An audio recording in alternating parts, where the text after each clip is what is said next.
Your eyes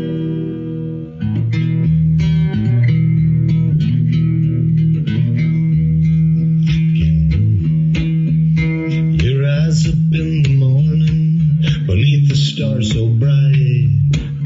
Pull your hat down, make sure your cinch is tight. Horse is kinda snuffy, cold chill up your spine. You'll get your ass moving, son, we're burning daylight.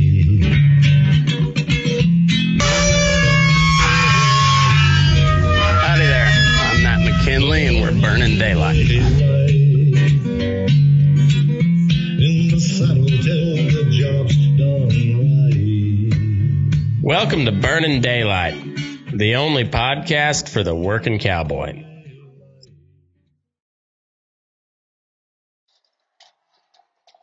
Well, howdy there, daylight burners. Gotta tell you, I've been in a little bit of a creative funk here lately, and I could do just fine talking to people, interviewing, bullshitting.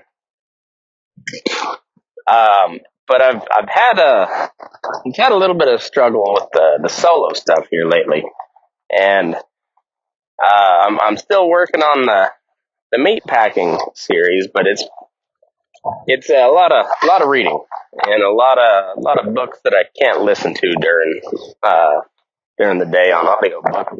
Gotta actually read, and well, there's there can sometimes be a little bit of a struggle getting the time to do that. But anyway, the main reason is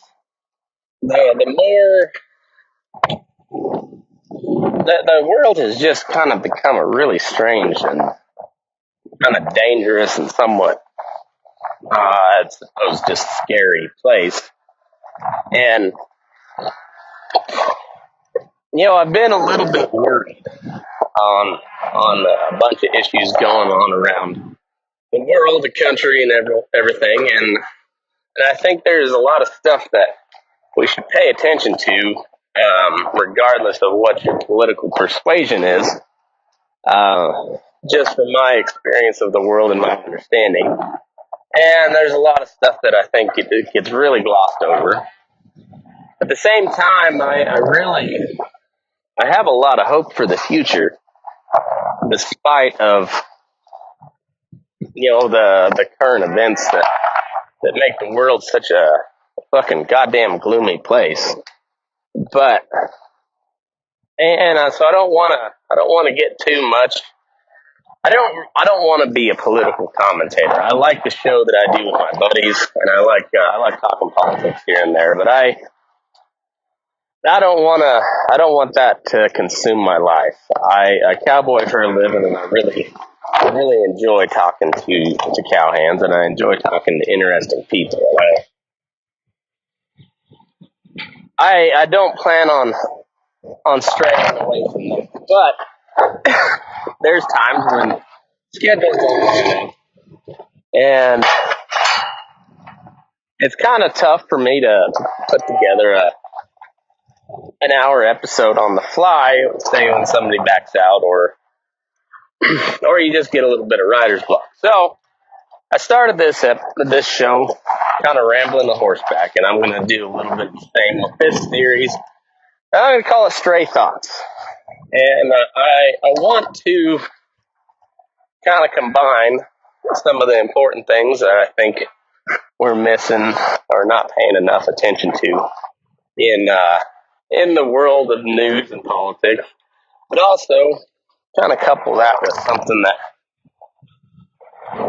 that's good in life. I think there's a lot of doom and gloom, and I think there's a lot of reasons for that. And I think, like I said, I think it's important to pay attention to that type of shit, so you don't get blindsided. And I don't know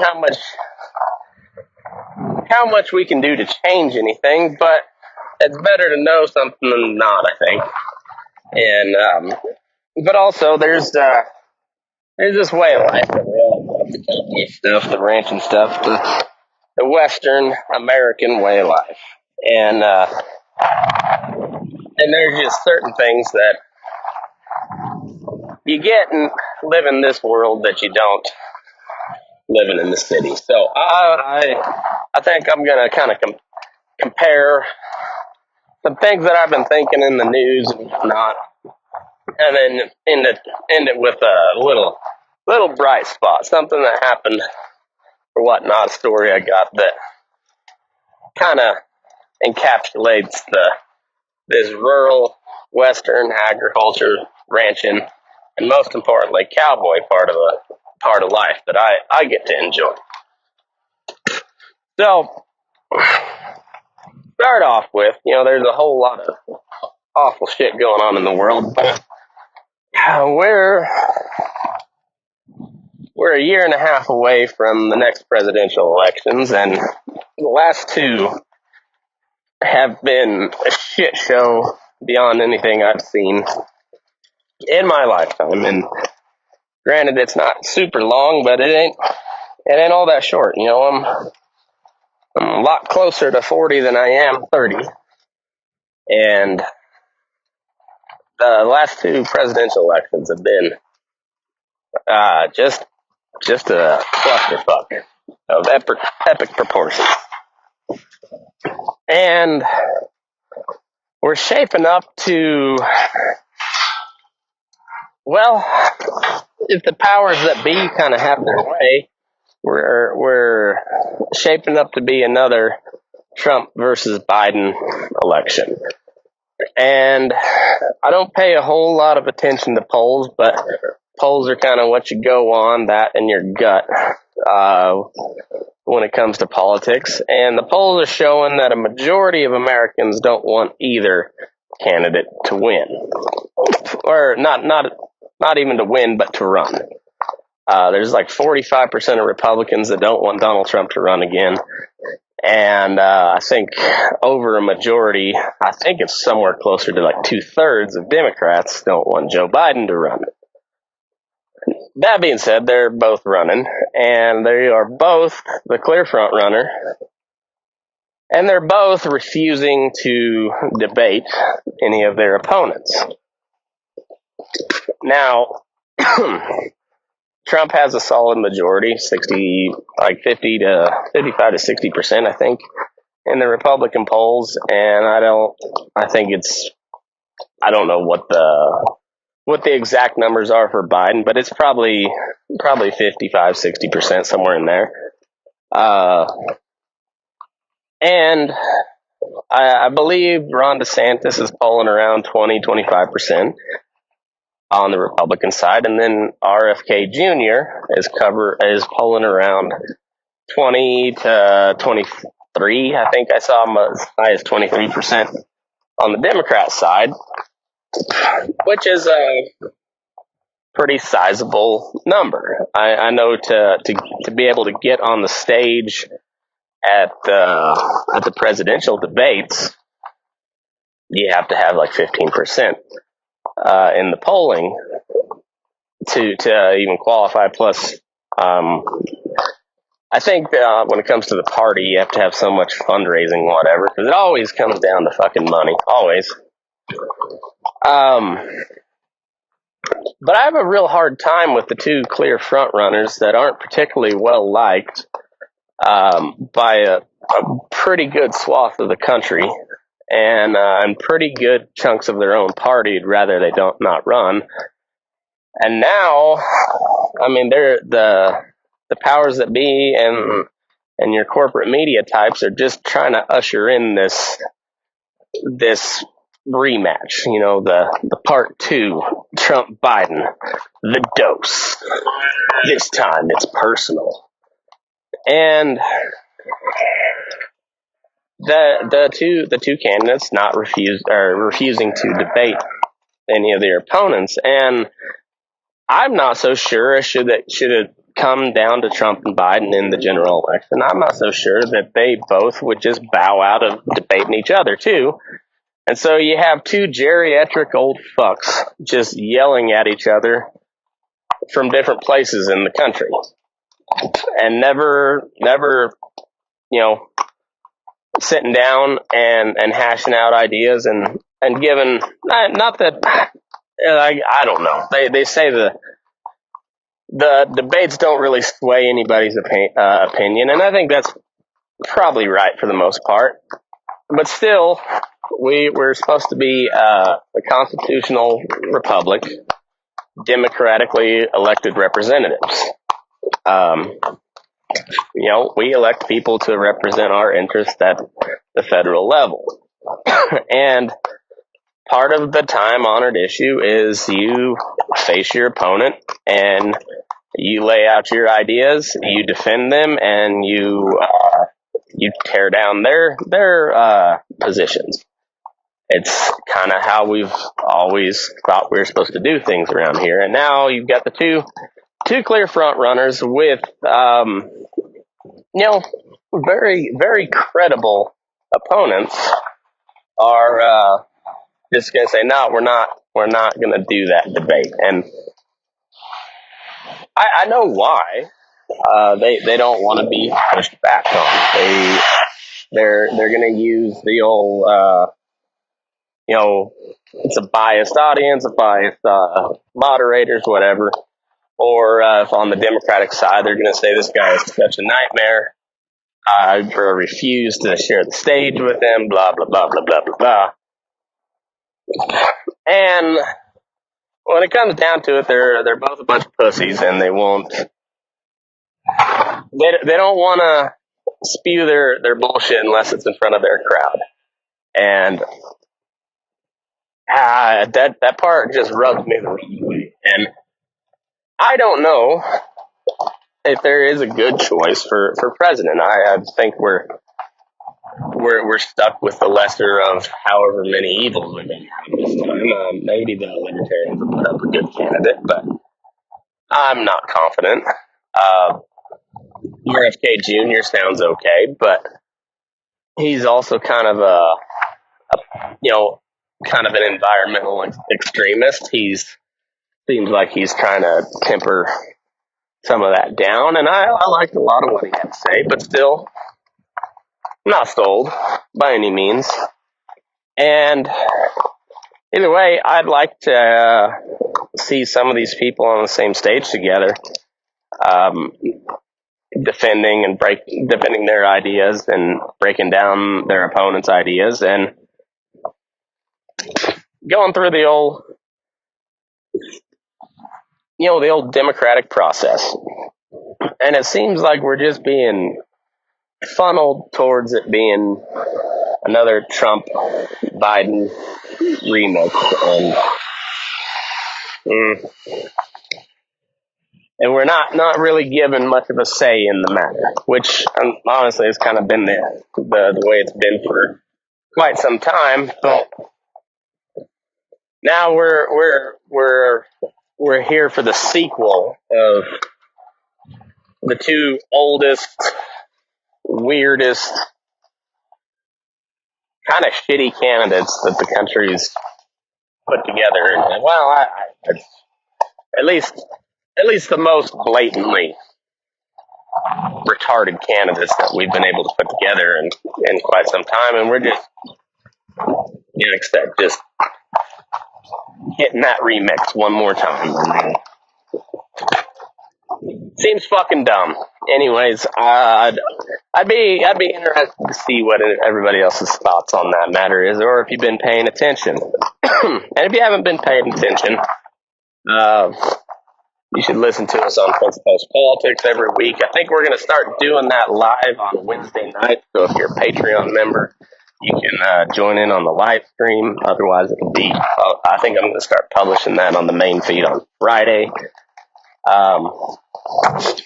And it looks like we got Rob on for another week, and Rob's hilarious. And we also get a more liberal point of view, and I think you'll enjoy it, and you'll get some laughs. But we kind of keep you informed on the news on this show. So if you don't get your news anywhere else, I mean, I don't see how we're much worse than most of the main characters. So we're just a lot more funny and entertaining. Anyway, enough on the news and politics and that type of side of things. But I had a pretty funny story happen to me yesterday. So Mondays is one of my day off, and we homeschool our kids. They go to kind of a co-op type deal 2 days a week, but Mondays they're with me and we do schoolwork.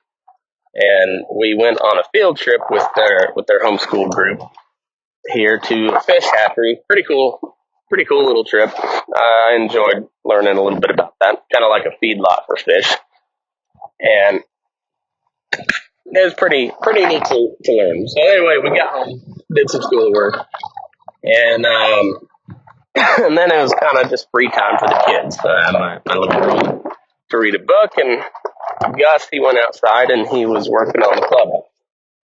And there wasn't a latch on the door, and the wind blows that door open all the time and kind of messes up the clubhouse. So he was looking for a way to make a latch for that door, but he wanted to do it Indian style. He wanted to do it the old way, how the Indians might do it. And he had some ideas that were not going to work, but I let him explain them to me because you don't want to crush their dreams all at once. But I let him explain to me what his plan was, and then I let him know how that wasn't exactly going to work, but it was not a bad idea. It wasn't going to work. So, well, how about we try it this way? And then we did a little compromise. What we did is we took we had an eye bolt, a little bitty eye bolt, and we were going to make a little, just a little drop latch, one of those latches that looks shaped like a number 7, and it drops into another eye bolt. Or in this, couldn't find another eye bolt, but turning into my dad, I've got a whole bunch of cans full of assorted fence staples and screws and nails and bolts and whatever. So we got a fence staple, pounded it into one side, stuck the eye bolt in the other, got a piece of smooth fencing wire, and the double strand. We hooked it onto the eye bolt, made it work, and then I found some fence clips, and we adjusted it later on. But anyway, we had the fence wire part up there, and it was holding. It was to his satisfaction, but he didn't want to use a hammer to nail in the fence staple. He wanted to use it because that's how the Indians would have done it. Okay, so I got it started with my old trusty Lawmaker fence pliers, and then he pounded it the rest of the way in with his Indian rock, and it was a cool little moment. But he wanted to make it a little more Indian style, and he needed a feather to tie in there. And we got a whole bunch of chickens, a couple of roosters, and the roosters are all from Mexican fighting stock. I don't know exactly what breed, but they're all kind of game birds, but they're not prize winners. They're not prize fighters. They might be from the bloodline, but they ain't gonna win shit. So anyway, we got this one, we call him Meanie because he used to kind of puff up to the kids, and then he got whacked with a stick a couple times. We kind of leave him alone now, but Gus really don't like him. Anyway, he was saying he's going to go find a rooster feather, and I let him use the fence pliers, but hey, don't leave him outside. Because I left him outside, and now they're kind of hard to open, and I thought I had him kind of worked back in, and he come back to me and said, I can't get them open. They were kind of seized up, so we had to go oil them, and so I'll take care of that. And he said, okay, you need me? No, they're chasing a rooster. Okay. Thought that was the funniest thing I ever heard at the time. But it got better. So I went out, got some WD-40, sprayed those babies down, and it might have been PB Blast, or I don't know. Anyway, some sort of industrial lubricant, and sprayed them down. And I went outside, and I look over and he's in one of our chicken coops, and he's got a rooster by the tail feather, and it's that meanie rooster. And it's not just any tail feather, it's the longest tail feather that rooster's got. And I said, you got it? He said, yeah, I'm working on it. Okay, so I went and did something else, come back, and he's tying that rooster's tail feather onto our new gate latch, and I was like, well, I try not to laugh while I said it to him, but it's like, you might just go ahead and maybe try to find a feather that's not attached to a rooster next time, or to a chicken either. Just maybe try to find one that's already on the ground. And he goes, yeah, there was a little tiny piece of meat on the end of this feather when I pulled it out. I couldn't hold it in. It's okay, well, next time you need a feather, find one that's on the ground. There's plenty of long rooster tail feathers on the ground that you can choose from. I know you hate that rooster, but you don't need to pull skin with the feather when you go get it. So, anyways, I got to find a couple more eye bolts so we can make some latches for the windows of that clubhouse. And yeah, so anyhow, I'm about back to the barn, and yeah, I think this will be your Wednesday morning episode. Tuesday afternoon if you're on the Patreon. But anyway, if you like it, let me know, and if you're not, let me know anyway. I'd be interested to see what you think. And anyway, kind of gets back to the old style of burning daylight. Doing a little horseback talking while I'm burning daylight. So, anyways, hope you all have a good week. Hopefully we got those rotten Aaron off the Fence Post Politics. If you haven't signed up for Patreon, I'd appreciate it if you did so. It's $5 a month. Starting to get ad-free episodes, you get some bonus content, and yeah, you help out the show. It's the best way to help out the show. Otherwise, you got to listen to a bunch of ads that I don't get to choose what are in that spot, but I got to pay the bills somehow. So, anyways, y'all have a good week. Keep your nose clean, your butt dry, and move your ass. Burning daylight.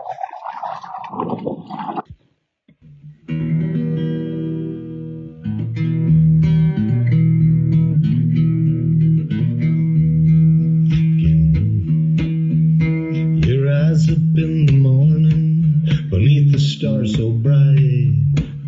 Pull your hat down, make sure your cinch is tight. Horse is kinda snuffy, cold chill up your spine. We'll get your ass moving, son, we're burning daylight. Burning daylight. Burning daylight. In the saddle till the job's done right.